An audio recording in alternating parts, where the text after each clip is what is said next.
Hi everybody. How are you? As you can tell, my beauty little self is still not feeling very well, but physically I'm feeling pretty much the same. Just God, I'm exhausted, tired, a lot of pain, and I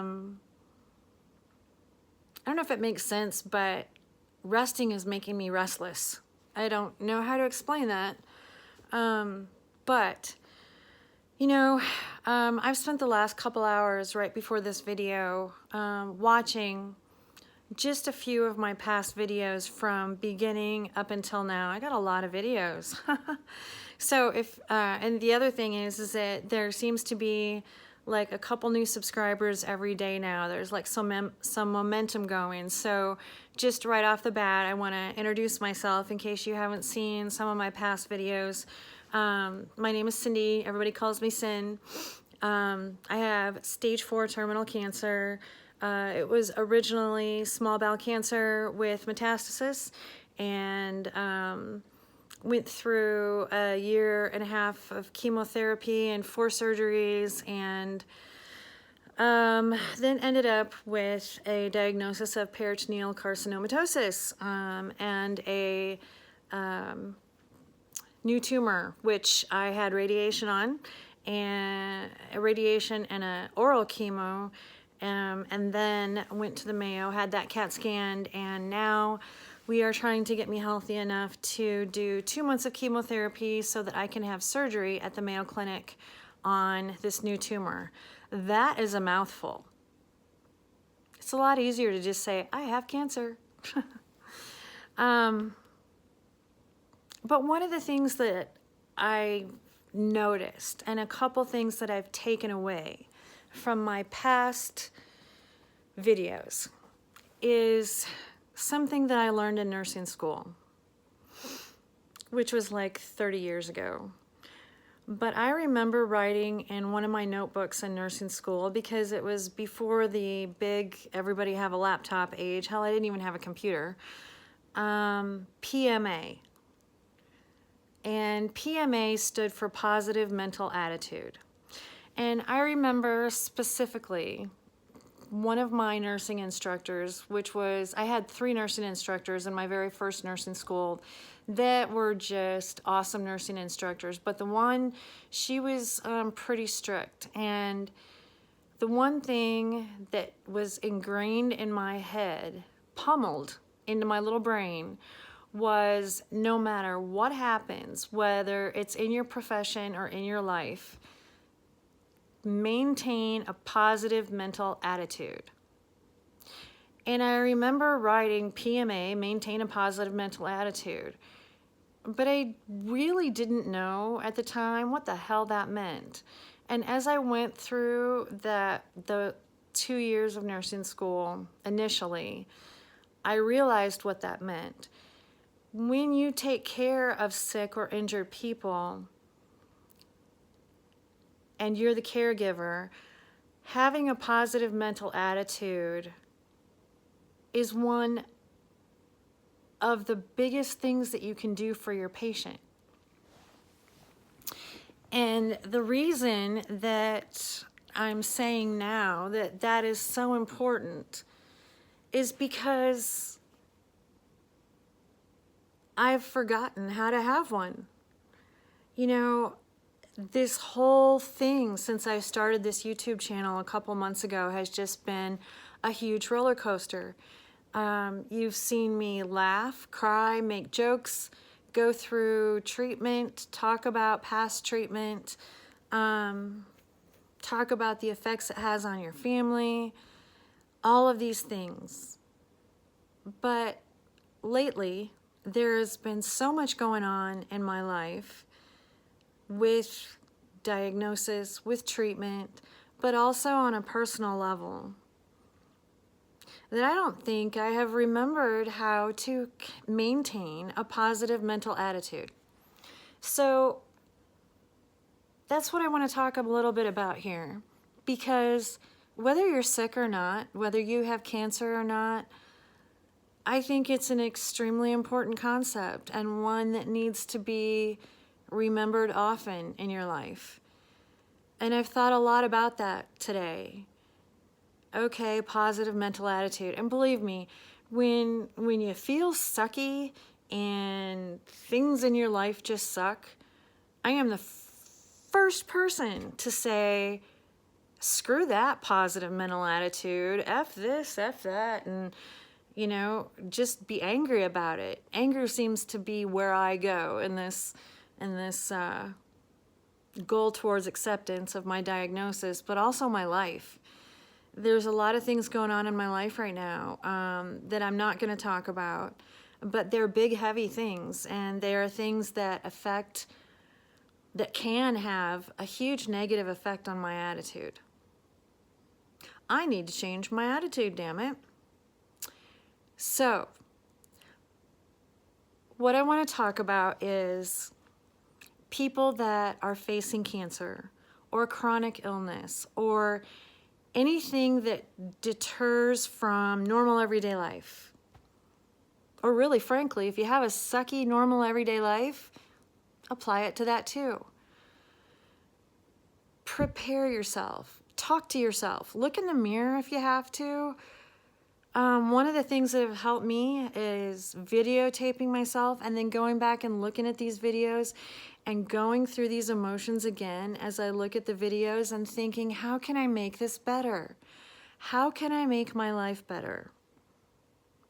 I'm the first one to admit that since my diagnosis, I have been trying to figure out a way to get out of having cancer the entire time.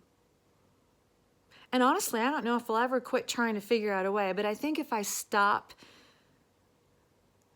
using my energy on trying to get out of having cancer and focus on how I can make my life the best that it can be while I have cancer and all of the other stuff that's going on in my life,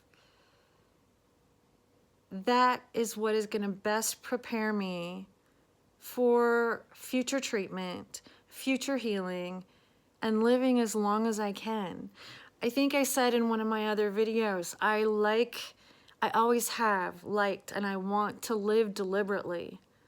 I want to live and be happy on purpose. And I want my life filled with passion. And by passion, I don't mean, a roll in the hay sex passion, although that would be nice. What I mean is be passionate about your life. Just the fact that I'm given the gift right now to wake up every day and breathe in and breathe out, one would think, or I would think, that should be enough for me. But right now it's not. And there will be times in your life, I don't care who you are watching this, that just being able to breathe won't be enough. Being thankful for taking a breath when you wake up and looking at the sun when you wake up won't be enough. I don't know why my nose is itching, but bear with me for a second. Anyway, it won't be enough. So what do you do when it's not enough? What do you do when you're petrified or terrified of starting chemotherapy or getting a terminal diagnosis or starting radiation therapy or facing a huge surgery and a long healing time? And what do you do if you have all of that going on and you still have family to take care of, your life to take care of, bills to pay, animals to feed, children to not suck into your negative vortex? I mean, how do you prepare yourself for that mentally? And PMA just keeps popping in my head. So how do you have a positive mental attitude? Shit. I'm not exactly sure, but I can tell you what I do and what I have forgotten how to do that I've just realized needs to be done in my life every day. First, I need to get my ass out of bed in the morning. I need to suck it up, Buttercup. That's what I need to do. And I need to find something that will motivate me for when I don't want to do that, because lately I haven't wanted to do that. I have been depressed. I've had anxiety up the yin-yang. I have had people do things that have just surprised the holy hell out of me and make me cry and be sad. All of these different emotions. And in the midst of it all, I need to find something to get my butt out of bed. Right now, I'll be honest with you, aside from my daughter, my beautiful 4-year-old daughter, which, by the way, at the end of this, my daughter and her cousin Ava stayed overnight last night, and oh my gosh, we had a blast, and I'll put a picture of them up at the end here because I just thought about it. But aside from my daughter, this is it. Making these YouTube videos, trying to say something that will help people through whatever their processes are, is something that makes me feel good about myself. Even if I'm bawling my eyes out, which I have lately, even if I'm laughing or cracking jokes or hanging out with Sammy, whatever I'm doing. So I owe you guys a big thank you. Here my nose goes again. Every time I get on YouTube, my nose itches. And I know this is kind of a long video, so I apologize for that, but I believe it's important for me to tell you guys how much I appreciate you and how much I appreciate your comments, even the snarky ones. That's something I look forward to. So, that's the first thing. How else do I have a positive mental attitude? You know, I remember at one point in the not so distant past, I don't know when it was, I was just thinking about my life and thinking about a lot of good times in my life I've had. And I think that's another thing I can do. When you feel bad, think about, and this is hard to do, it's hard for me to do, think about a time in your life when you were the most content, the happiest, the most pleased with yourself. And take 5 minutes. I don't care if you have to lock yourself in the closet. Take 5 minutes. 5 mental health minutes. And think about that. Only that. Don't apply it to anything. Don't think about it and go, God, I wish my life could be like that again. Just remember it. And I can say the same for, these are the types of things that I've done in the past. When I was first diagnosed, when I first started going through chemotherapy, and I was terrified. Oh my God, I was terrified. Shaking, visibly shaking, terrified. When I went through radiation, every surgery that I went through, terrified. I would go to a place in my head where I was the most content and the most comfortable. And I would just close my eyes and think about that for a minute, alone. And it sounds really kind of crazy, but it worked for me. If I can come up with some other stuff, I'll throw in some more videos with some other ways to maintain a positive mental attitude. And let me be clear. When I say positive mental attitude, I don't mean one of those people that are bouncy. Don't be a bouncy person. Don't bounce around and, oh my God, I'm happy. You don't have to be happy to be positive. You can be sad and still maintain your positivity. And that's what I've forgotten. So even though I have all of these things going on in my life and I'm facing more chemotherapy treatments that are just going to make me sicker than snot, and I'm facing this surgery that I'm absolutely terrified of, and the healing from that surgery, which is going to be long, yes, it will be worth it. yes, I'll get through it, God willing. I mean, I don't know. I might die during the treatment. I might die. And that's something I'm just going to have to put out of my head right now. But I can be terrified of those things, be sad about those things, and still be a positive person. I do not have to get sucked into negativity of other people, any kind of negative vortex. Find something that makes you happy. You know, aside from drugs and alcohol. But find something that makes you happy. Reflect on it. And I have more to come tomorrow. I have a whole plan. I wrote it out today on this next week's videos. And, by the way, I know you guys were talking about merch and all that kind of thing. And I did go over my emails and all of that. And the emails, some of them were difficult to put on merch, but there is one phrase in particular, and I don't know who came up with this, so whoever came up with this, own it, let me know in the comments, but it was Sinsubby, Cinsubbii, I think. I just love that. I hashtagged it. Not that that means anything. I'm still not clear on the hashtags, but I'm getting better. But I hashtagged it. I absolutely love the term Sinsubby. And that sounds so, to me, that sounds like a little arrogant for me to say. So I apologize for that. But it's just like a catchy thing. And I don't think it was emailed to me. I think someone put it in comments and we just started using it. So all of you subscribers are Sinsubbies. And I am going to use that word on merchandise. So I want to know who invented that word.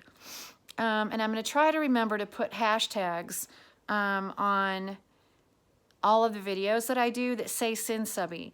Because here's my understanding of the hashtag is that when you hashtag something, and let's say I see somebody makes a comment and puts hashtag Sinsubby, I can click on that hashtag, and it'll take me to all of the comments where people have hashtagged Sinsubby, which is so cool that I figured that out. I'm sorry, guys. I'm old and I'm sick. What can I tell you? But I want to know who made that, because that's one of them I'm going to put out there. There was another one that I can't, of course, I cannot remember the name of right now, that was emailed to me that I will tell you about tomorrow. And then I've already got the site set up to do merch and all that kind of thing. And I'll get some stuff set up, and then I'll just put it in the discussion, comments. What the hell? I can't remember the name. You know, below this video. This is what chemotherapy brain is, by the way. You can't remember shit. Speaking of which, I never put a link in the description. Is it description? Whatever. I never put a link about the article that got published that I wrote. Shame on me. And there's a lot of things in the description or whatever that damn box is underneath this video that I don't put in there anymore. And that's because it's hard to do on my phone. So I'm going to start doing it from my computer. Maybe I'll start recording a little bit from my computer versus my phone, and get better at putting information down in that box, because there's just a lot of stuff that I could put in there. But anyway, this is already 20 minutes long. So if you're still with me, thank you for hanging out with me. Take a look at my kiddo and her cousin, Sammy and Ava. They went to a party tonight. And one of the members of my family is pregnant, and she's due in May, and they're having a, I don't know what it's called, but it's a party where they play games, and at the end of the day, they know what the sex is. I keep wanting to call it a coming out party, but we all know that that's not appropriate. So whatever that is, when you find out the sex, well, they went down to that party, and I put some makeup on them, and we did their hair, and they're little princesses. So I will talk to you guys tomorrow. You guys have a good night, okay? No stress. Take a deep breath. Breathe in, breathe out. And I will see you tomorrow. Bye.